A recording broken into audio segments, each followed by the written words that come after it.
اداس تھی، پریشان تھی، مایوس تھی تو یہ پوسٹ سامنے سے گزری، سوچا آپ سب سے بھی شیئر کرتی جاؤں۔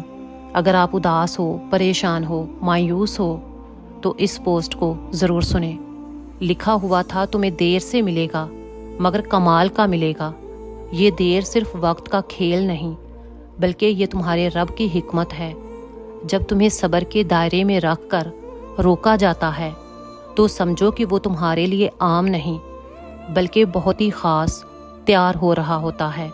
اور جو چیز جلدی مل جاتی ہے وہ اکثر عارضی ہوتی ہے، مگر جو چیز دیر سے ملتی ہے وہ زندگی بدل دیتی ہے۔ اور یہ دیر تمہاری آزمائش ہے مگر انعام تمہاری برداشت سے کہیں بڑا ہوگا۔ اور اللہ تعالیٰ وہی دیتا ہے جو تمہارے حق میں بہترین ہوتا ہے، اور جب وہ دیتا ہے تو سب دیکھتے ہیں مگر یہ صرف تم جانتے ہو کہ اس کے پیچھے کتنے آنسو، کتنی دعائیں اور کتنی تنہائیاں تھی۔ اس لیے مایوس مت ہونا کیونکہ تمہارا رب کمال کا دے رہا ہے، بس تھوڑا سا صبر۔ اور ایک بات سچ اور بھی ہے، جو لوگ جتنے مکمل نظر آتے ہیں وہ اتنے ہی منتظر ہوتے ہیں معجزوں کے، لیکن پتہ ہے وہ مکمل اور مطمئن کیوں نظر آتے ہیں؟